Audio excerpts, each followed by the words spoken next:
Alors, je vais donc porter ma communication sur la question de la nouvelle photographie documentaire, donc à l'épreuve du Capitalocène. Les questions liées à l'écologie irriguent aujourd'hui plus que jamais la création artistique contemporaine jusqu'à donner lieu à une véritable esthétique de l'Anthropocène qui, comme le rappelle l'historien Jean-Baptiste Fressos, cité ce matin, n'est pas sans réactiver certains ressorts de l'esthétique sublime. À cette différence près que le sublime de l'Anthropocène, parfois qualifié de toxique, s'apparente à un sublime inversé qui transfère cette terreur sacrée de la nature à l'humanité tout entière, désormais reconnue comme une nouvelle force géologique responsable du désastre écologique en cours. Ainsi, ajoute Fressos, je cite, « Cette opération esthétique au demeurant très réussie n'est pas sans poser problème, car ce qui est rendu sublime, ce n'est évidemment pas l'humanité, mais c'est de fait le capitalisme. » Alors, dans le champ de la photographie contemporaine, cette esthétique du sublime anthropocénique trouve son expression paroxystique dans les images stupéfiantes, littéralement de beauté et de laideur, de Louis Selbig, Beautiful Destruction, au titre particulièrement évocateur, Daniel Beltra ou encore, évidemment, Edward Burtynsky, et qui, réalisés selon un point de vue en surplomb, ce point de vue de Sirius, ne sont pas sans faire écho à cette vision déterrestrée, géocratique de l'Anthropocène qui dépeint, comme on l'a vu ce matin, la planète comme un système vu du ciel. Alors ces photographies, généralement aériennes, en couleur, de grande échelle, le plus souvent dépourvues de présence humaine, transforment de façon trouble et ambiguë les paysages ravagés par l'industrie en de magnifiques tableaux expressionnistes abstraits. Loin de générer cette soi-disant prise de conscience à laquelle on appelle la plupart de ces artistes, on peut toutefois se demander, à l'instar de T.J. Demos dans son essai Against the Anthropocene, si ces images n'encourent pas le risque, au contraire, de spectaculariser, de naturaliser et au fond de dépolitiser la catastrophe écologique en plongeant le spectateur dans une forme de sidération. Ou, pour le dire autrement, on peut se demander si cette esthétique, aesthésis, n'aboutit pas paradoxalement à ce que Nicolas Mirzoeff appelle une anaesthésis, c'est-à-dire une esthétique anesthésique, qui peut également faire penser à cette esthétisation de la politique que dénonçait déjà en son temps Walter Benjamin et à laquelle il opposait une véritable politique de l'art. Alors, à contre-courant de cette esthétique anthropocénique, plusieurs photographes contemporains rattachés à ce que l'on nomme aujourd'hui le nouveau documentaire ou documentaire critique et que je propose de nommer pour ma part oppositionnel, optent au contraire pour des modes opératoires, des dispositifs spécifiques et des méthodes de production plus proches souvent de celles adoptées par les sciences humaines et sociales.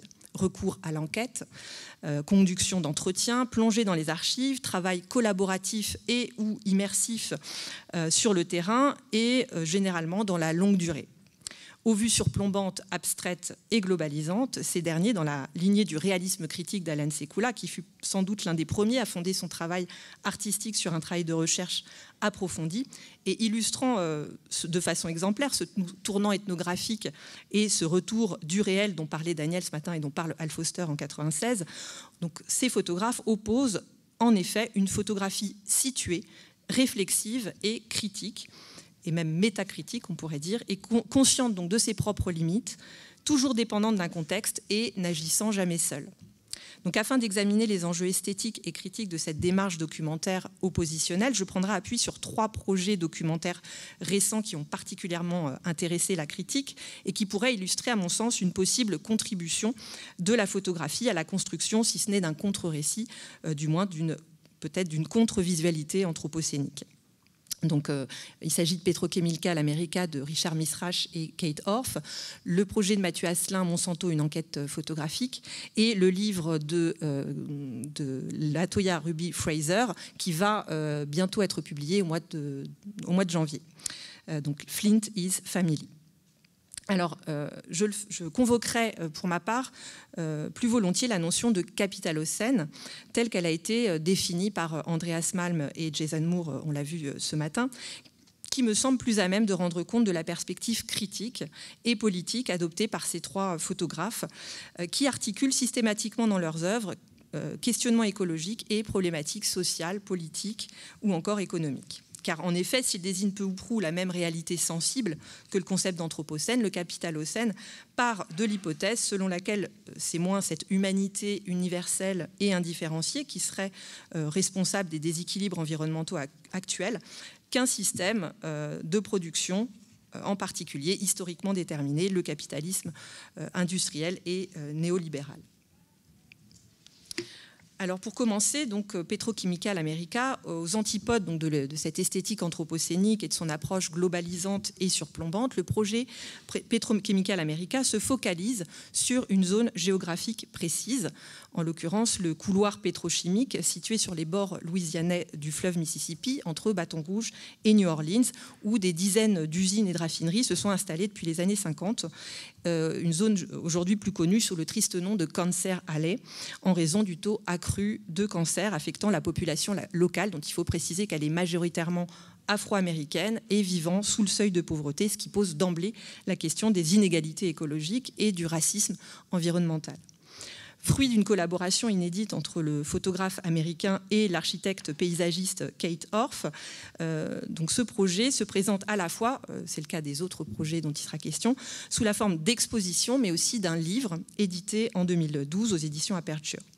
Et ce projet se compose non seulement de photographies, mais également de différents documents textuels, mais aussi graphiques, cartes, schémas, dessins spéculatifs, complété dans l'ouvrage par un important appareil de notes, d'éléments bibliographiques, sans oublier aussi un glossaire des termes qui propose de véritables pistes, en tout cas de solutions pour une culture pétrochimique et qui se présente sous la forme d'une brochure nichée dans la poche de l'intérieur de la couverture. Alors, donc si l'on s'en tient uniquement au livre, là, je vous montre des vues de l'exposition, donc qui affiche à la fois ces photographies grand format et ces différents documents. Donc la première partie, Cancer Alley, réunit un ensemble de photographies couleurs réalisées à la chambre grand format, pour la plupart prises en 1998 dans le cadre d'une commande du High Museum of Art d'Atlanta, puis complétée une dizaine d'années après à la demande de Julian Cox, et qui présente donc ces paysages pétrochimiques à l'allure souvent fantomatique et baignant dans cette atmosphère brumeuse qu'on imagine toxique, mais qui, me semble-t-il, échappe toutefois à cette esthétisation sublimisante en ce qu'il s'accompagne justement d'éléments textuels qui ne viennent pas simplement illustrer l'image, mais créer avec elle une sorte de contrepoint, de mise en tension dialectique, révélant à la fois le potentiel narratif et critique des images, mais aussi leur ambiguïté constitutive. À titre d'exemple, on peut citer cette photographie intitulée Norco Cumulus Cloud, raffinerie de pétrole Shell, Norco, Louisiane, 1998, qui se présente à première vue comme un paysage pastoral, bucolique et paisible, et qui laisse apparaître, vous le voyez, un nuage blanc en haut de l'image, qui paraît être naturel, mais dont on apprend qu'il est en réalité créé artificiellement par les émanations d'hydrocarbures de l'usine Shell, qui se trouve à l'arrière-plan et quasi imperceptible à première vue. Je passe un peu...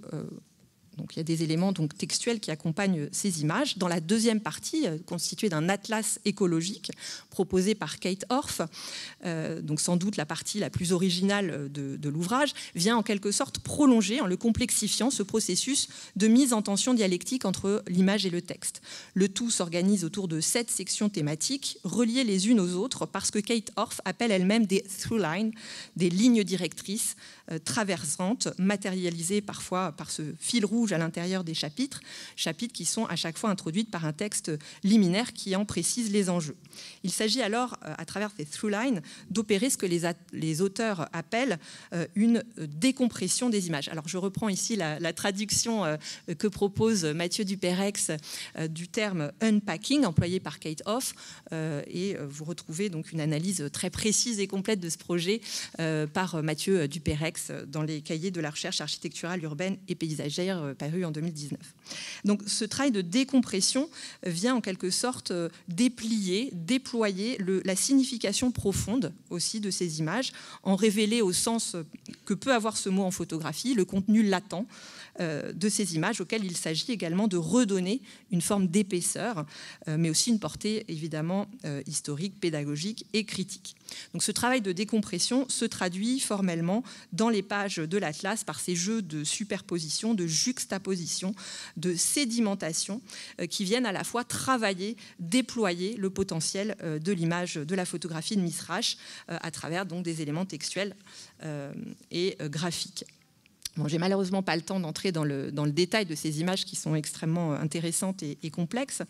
Peut-être juste celle-ci, Morrison Dreams, donc, qui est une photographie prise par Mishrash à un endroit occupé par la raffinerie de la Dow Chemical Corporation et qui justement est prise sur l'ancien emplacement d'un village qui a été complètement détruit, Morrisonville, où vivait une communauté noire dont les descendants étaient d'anciens ouvriers et leurs descendants sans doute d'anciens esclaves qui travaillaient sur les plantations de canne à sucre situées à proximité. Donc on voit ici justement comment Kator va, avec ses dessins qui s'appuient aussi sur des photographies d'archives, refléter, épaissir en quelque sorte, si je puis dire, décompresser et épaissir l'image en sédimentant ces différentes temporalités. Je cite donc Kate Orff. Nous avons commencé à réfléchir à cette photographie très simple dans de nombreuses dimensions différentes, en remontant le temps et en comprenant qu'il s'agissait d'une ancienne plantation, qui est ensuite devenue de la canne à sucre. Et bien qu'elle soit vide aujourd'hui, elle regorgeait autrefois de main-d'œuvre esclave, puis d'ouvriers des plantations.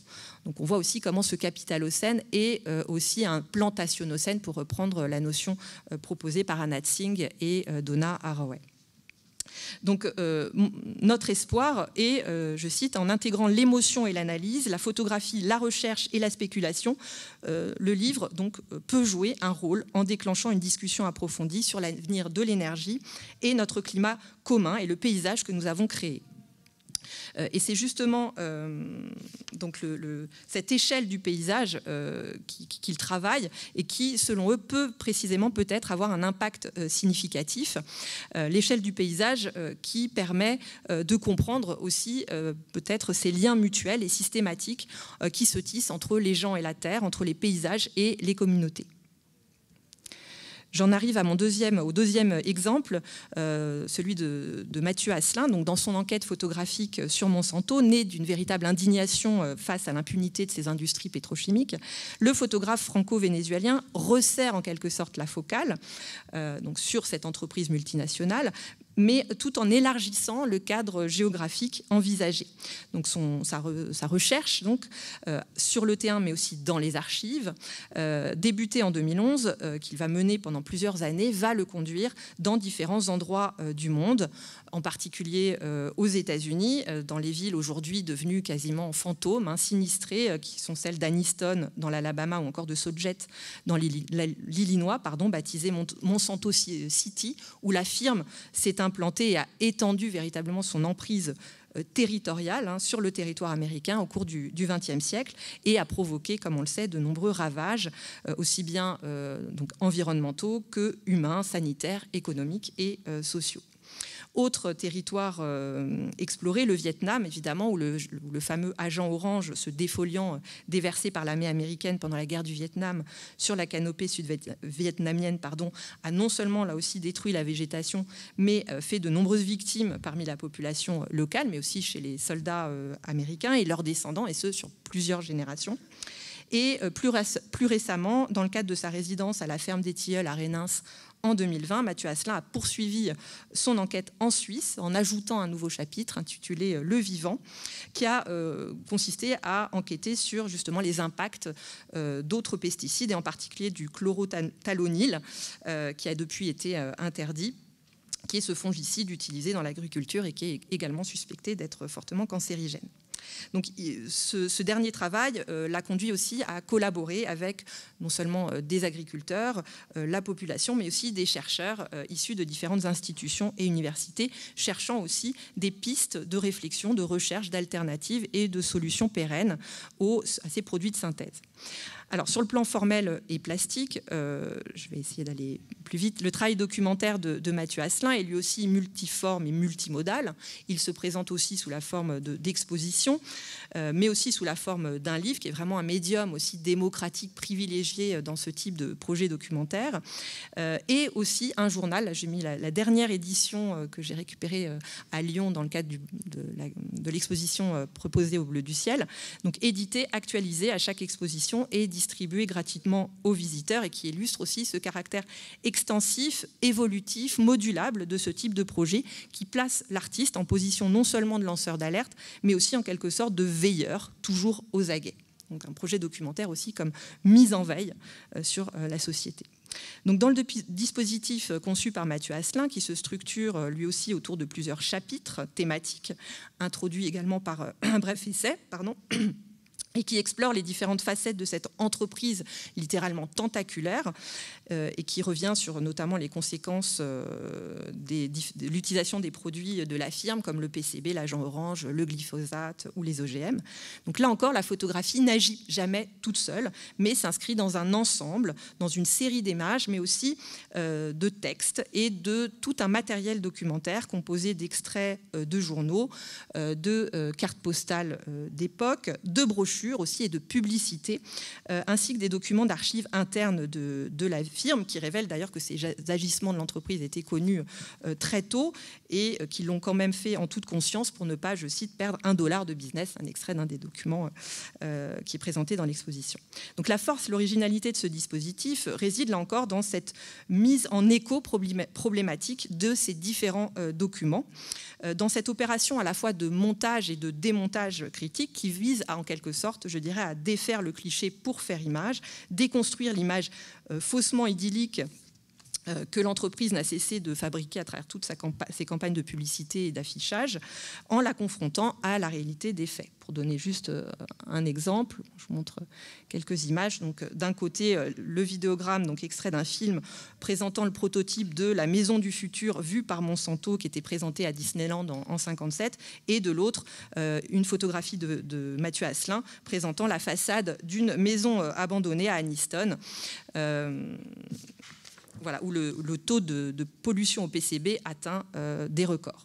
Donc, Mathieu Asselin ne se contente pas de photographier les paysages et les sites dévastés, sur lesquels d'ailleurs, comme ici, il n'hésite pas à intervenir en colorant la rivière ici avec ce rouge pour rendre compte aussi des souvenirs des habitants de la ville. Mais il part aussi à la rencontre des victimes qui non seulement subissent dans leur chair et dans leur corps les conséquences de ces produits toxiques, mais également qui résistent, ou en tout cas qui tentent de le faire, et qui militent au sein d'associations et de collectifs. Donc loin de s'en tenir à une position victimaire généralement privilégiée par les médias mainstream, ou une esthétique de la sidération, Mathieu Asselin œuvre à une esthétique qu'on pourrait qualifier de la considération, apte non seulement à nous émouvoir, mais aussi à nous mouvoir, en provoquant chez le spectateur et le lecteur une véritable indignation. Ainsi, ce travail de montage et de démontage critique place aussi le spectateur et le lecteur dans une position moins passive qu'active, rappelant, comme le souligne Jean-Luc Godard, que, je cite, « l'image n'est jamais donnée, mais toujours à faire ». Je termine, je crois qu'il me reste quelques minutes, donc avec ce dernier exemple plus récent, Flint is Family, donc le choix de l'intimité territoriale de Latoya Ruby Fraser pour une justice environnementale, sociale et poétique. Donc, pour rendre compte photographiquement du scandale de l'eau contaminée au plomb de la ville de Flint dans le Michigan, l'artiste afro-américaine Latoya Ruby Fraser décide donc à partir de 2016, alors d'abord à la demande du magazine Elle, puis elle va se rendre compte que cette série ne sera pas suffisante et elle va conduire ce projet pendant plusieurs années, et qui donc va être publié dans un livre divisé en 3 actes, donc très prochainement. Donc elle se concentre, elle se focalise, elle resserre encore plus la focale, si je puis dire, sur le quotidien d'une famille composée de 3 générations de femmes. La poétesse, chanteuse et conductrice de bus She Cobb, qui est la principale protagoniste de l'essai documentaire et qui deviendra même progressivement sa collaboratrice artistique. La fille de She Cobb, Zion, à l'époque âgée de 9 ans, et sa mère, Renée. Et donc, elle va élargir progressivement le cercle familial au cercle amical et social.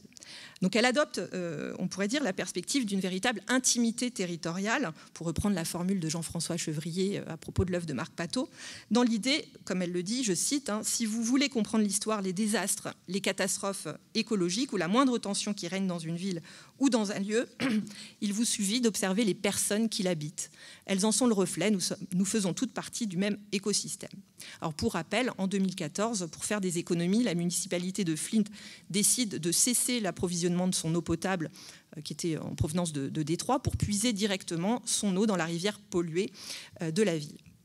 Quelques mois plus tard, des centaines, voire des milliers d'habitants, là encore à majorité noirs et pauvres, Flint c'est classée la ville la plus pauvre des États-Unis, et donc commencent à tomber malades. On voit des cas de saturnisme infantile, d'autres types de contamination au plomb, en raison aussi de la vétusté des équipements et des infrastructures de la ville, et on dénombre aussi plusieurs morts de légionellose notamment. Donc depuis, les habitants de Flint sont obligés de se laver, de cuisiner, de se doucher avec de l'eau en bouteille, tout en payant les factures d'eau les plus élevées du pays. Et on sait que Flint, c'est aussi une des villes qui a été la plus touchée par l'épidémie de coronavirus. Donc, indigné par une telle injustice sociale et environnementale, l'artiste décide de se rendre à Flint et va effectuer des allers-retours pendant plusieurs mois, puis finalement pendant plusieurs années, pour essayer de comprendre les tenants et les aboutissants de ce scandale environnemental et sanitaire. L'histoire de Flint intéresse d'autant plus l'artiste qu'elle résonne tout particulièrement avec sa propre histoire. Donc, originaire de la ville de Braddock, en Pennsylvanie, dans la banlieue de Pittsburgh, également touchée par la pollution, mais aussi la crise économique, sociale et sanitaire, notamment après la fermeture des usines General Motors, qui a provoqué un phénomène de chômage massif et a supprimé des milliers d'emplois. Eh bien, Latoya Ruby Fraser a consacré l'une de ses premières séries, la série qu'il a fait connaître entre 2001 et 2014, intitulée The Notion of Family, qu'elle a consacrée au déclin de sa ville natale à travers, là encore, l'expérience de 3 générations de femmes, sa mère, sa grand-mère et elle-même. Alors, je reviens à Flint. Donc, She était conductrice de bus scolaire, comme je l'ai dit, et donc pendant plusieurs jours, l'artiste va suivre son itinéraire dans les rues de la ville et va, de ce fait, acquérir une véritable connaissance de la physionomie de la ville et se rend compte de l'ampleur des dommages causés par l'eau corrosive qui détruit non seulement les habitations, mais aussi la santé des habitants. Alors, parti pris esthétique et formel, là encore, suivant l'idée selon laquelle l'histoire d'un lieu est écrite sur les corps et dans le paysage, Latoya Ruby Fraser oscille entre une perspective micro, ce qu'elle appelle une perspective micro, une perspective macro, et elle alterne donc entre des vues extrêmement rapprochées et intimes. Donc elle avait déjà expérimenté dans sa série The Notion of Family. On voit le dos de sa mère, donc le délabrement du corps qui fait écho au délabrement des bâtiments. Et donc elle aussi, donc entre ces vues très rapprochées, comme dans cette photographie montrant la fille de She Cobb se brossant les dents avec de l'eau en bouteille, une scène quotidienne en apparence anodine, mais qui, comme le souligne Claire Tenu, a réussi à restituer toute l'ampleur de cette crise. Et elle aussi avec des vues macro, aériennes, montrant les diverses infrastructures, touchées aussi donc infrastructures de la ville, mais où la présence humaine ne disparaît jamais totalement et vient en mesurer en quelque sorte l'échelle. Donc ce montage de différents points de vue, on le retrouve aussi entre des photographies donc intimes, prises dans l'espace privé et qui est toujours évidemment, on le sait, politique, et des photographies prises dans la sphère publique où l'on voit comme ici les habitants de Flint manifester dans les rues, exhortant le gouvernement de leur venir en aide. On voit d'ailleurs une photographie qui articule ces 2 dimensions, où l'on voit l'oncle et la tante de She dans leur salon, éclairé par l'écran de télévision à l'arrière-plan qui diffuse l'image du président de l'époque, du président Obama, lors de sa venue officielle à Flint en 2016 et buvant un verre d'eau soi-disant décontaminé pour rassurer la population. Donc là encore, loin de s'en tenir à une position victimaire présentant la population en situation de soumission, de déchéance ou de misère, le parti pris de Latoya Ruby Fraser consiste à montrer comment celle-ci fait face à la crise et propose même des solutions créatives, poétiques et pragmatiques. Alors j'ai malheureusement pas le temps parce qu'ils ont réussi à faire venir, grâce à l'aide aussi de l'artiste, un générateur d'eau atmosphérique qu'elle a documenté et qui apparaît dans la 3e partie du livre. Bon, je ne sais pas s'il me reste encore beaucoup de temps. Non, je n'ai pas le temps de parler du parti pris du noir et blanc. Peut-être il y aura une question. Donc pour conclure, au terme de cette communication, donc on constate que le nouveau documentaire critique ou oppositionnel s'inscrit véritablement à contre-courant de cette esthétique anthropocénique et ouvre la voie peut-être à ce qui serait une contre-visualité et peut se rapprocher en un sens, et je terminerai peut-être avec ça, de cet art termite théorisé par le peintre et critique de cinéma Manier Farber, qui dans un célèbre article de 1962 distinguait deux catégories d'art. D'un côté, ce qu'il appelait l'art éléphant blanc, grandiloquent, globalisant, se complaisant dans la glorification de son auteur, l'exaltation et la signification ou la virtuosité de la mise en scène, et de l'autre, l'art style termite, je cite, vers solitaire, mousse ou champignon, ayant la particularité de progresser en s'attaquant à ses propres contraintes pour ne laisser d'ordinaire sur son passage que des signes d'activité dévorante, industrieuse et désordonnée. En apparence plus modeste, mais non moins potentiellement ravageur, l'art termite, plus ciblé, plus localisé, pousse, à l'instar du rhizome deleuzien, par le milieu. Il s'immisce dans les fissures, les interstices, les marges, là où on ne l'attend pas. Une immersion d'insectes, je cite, dans une petite zone, sans raison et sans but, avant tout se focaliser sur la saisie d'un moment sans l'idéaliser et oublier le mince exploit dès qu'il est accompli, le sentiment que tout est remplaçable, peut être haché menu et disposé tout autrement, sans catastrophe. Voilà, merci de votre attention.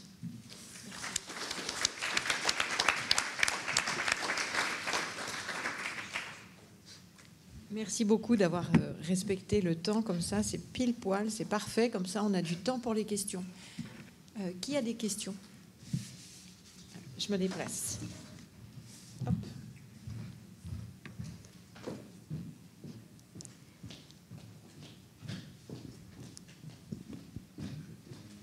Merci. Bonjour et merci pour votre intervention. Alors, peut-être que vous pouvez nous en dire plus sur pourquoi le noir et blanc. Merci, je lançais des perches, merci beaucoup.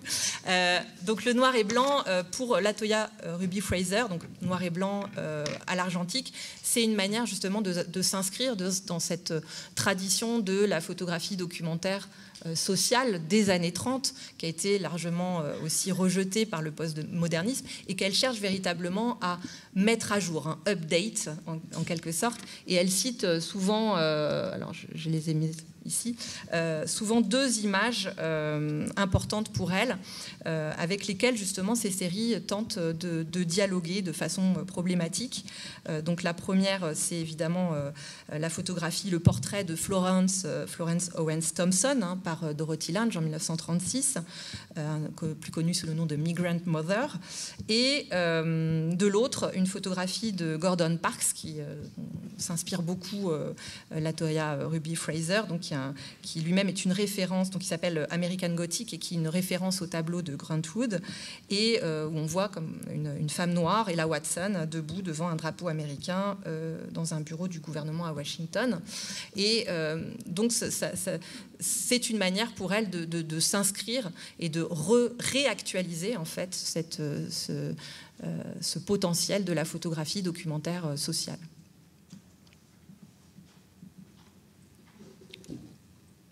Quelqu'un d'autre? Une autre question? Oui. Non, mais moi, c'était juste pour rebondir sur le noir et blanc, parce que j'ai remarqué aussi que vous précisez la technique, par exemple, de la chambre grand format, et on se demande si une telle gabegie de technologie pour photographier ce qui est photographié, y a-t-il pas une contradiction? Quel est comment dirais-je, quel est le mobile qui a suscité l'intérêt pour ce type de technologie pour rendre compte de ce qu'elle rencontre? Oui. Ça, pour moi, je trouve ça très étonnant, même incompréhensible. Donc, peut-être vous avez une réponse là-dessus. Je ne sais pas si j'ai une réponse, mais en tout cas, on se retrouve toujours, on en parlait ce matin, dans ces paradoxes dans lesquels les œuvres se trouvent prises et à laquelle elles n'ont pas forcément de réponse. Et il y a toute une tradition aussi de la photographie documentaire à la chambre. Ouais. Après, alors, je pense que l'artiste, en tout cas Richard Misrach, tente justement c'est beaucoup remis en question aussi par rapport à ce travail. Après, est-ce qu'il suffit d'utiliser, par exemple, aujourd'hui, il y a toute une mode de l'anthotype, donc une photographie aussi elle-même périssable. Est-ce qu'il suffit Mais c'est une question évidemment qui se pose.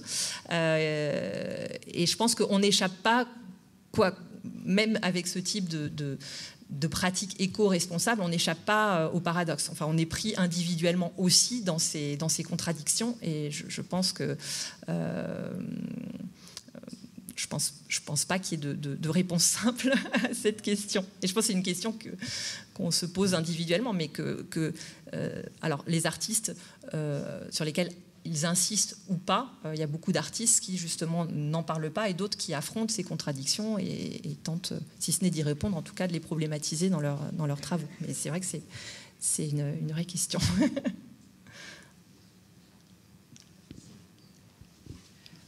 Avec les œuvres de Mathieu Asselin et les autres dont tu as parlé, on est finalement à la frontière, à la proximité entre journalisme d'investigation, avec des méthodes d'enquête qui sont employées par certains journalistes, et le champ de l'art. Alors comment tu analyses cette espèce de confusion, mais au sens positif du terme, hein, qu'on peut déceler dans ces travaux? Alors, il y a justement, on est dans cette... Je pense qu'il y a vraiment une... Et ça, je trouve que c'est vraiment un point commun de tous ces nouveaux projets, de s'inscrire dans une forme de pluridisciplinarité, de penser qu'on ne peut pas travailler seul, et que le mode de la collaboration, que ce soit avec les habitants, avec les chercheurs, on va chercher différentes formes de collaboration. Donc pour moi, c'est vraiment... une manière de ne plus se placer en tant qu'artiste aussi au centre du processus de l'œuvre et de privilégier ces pas de côté qui sont nécessaires, me semble-t-il, quand on aborde ces questions. Et de sortir de cette posture d'auteur qui surplombe. Est-ce que je sais pas si... Mathieu Asselin, lui, refuse de vendre ses tirages par opposition à un marché de la... Tout à fait, oui, oui. Est-ce que je peux profiter du micro pour dire pluridisciplinarité et intersectionnalité Oui, aussi, tout à fait. Parce qu'on s'aperçoit, d'ailleurs, l'image là, ce sont des femmes qui sont pauvres et qui sont... Et donc on va croiser... Enfin, problèmes environnementaux avec problèmes sociaux, avec problèmes de genre, avec problèmes de ci, avec problèmes de mi. Je trouve que c'était très éclairant.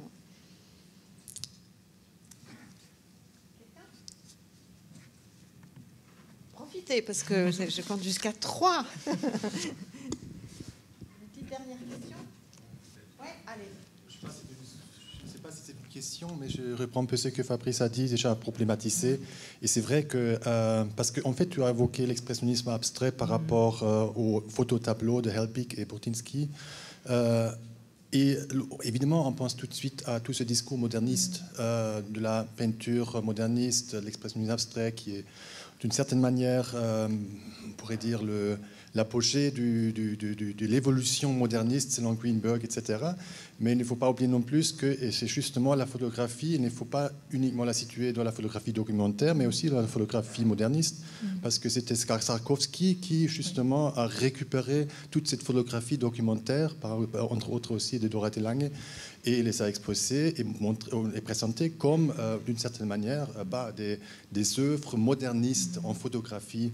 Et donc, je pense que le noir et blanc, évidemment, fait référence, se réfère à ces deux traditions-là. Donc, d'un côté, photographie documentaire, d'autre côté, photographie, en guillemets, moderniste. Et je pense que c'est justement là ce paradoxe ou cette une forme de contradiction entre une approche documentaire et une approche esthétique. Et je pense qu'il n'est pas tellement facile de dire « Ok, moi, je suis plutôt du côté du documentaire. » Donc, j'essaierai peut-être même pour Helbig et Burtynsky à ces niveaux, par rapport à ces aspects-là, peut-être un peu plus prudent et de ne pas les tout de suite associer à ces camps-là. En même temps, évidemment, il y a aussi cette question du marché.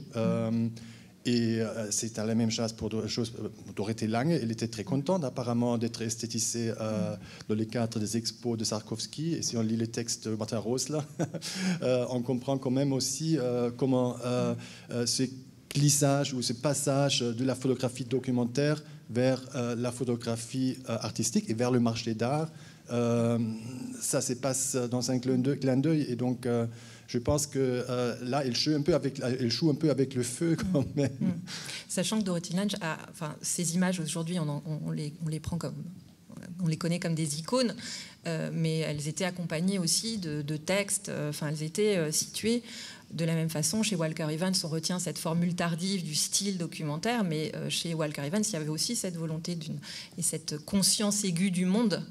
Et donc c'est aussi une certaine lecture, et il ne faudrait évidemment pas aussi réduire ces documentaires des années 30 qui sont aussi s'inscrivent dans une période aussi complexe.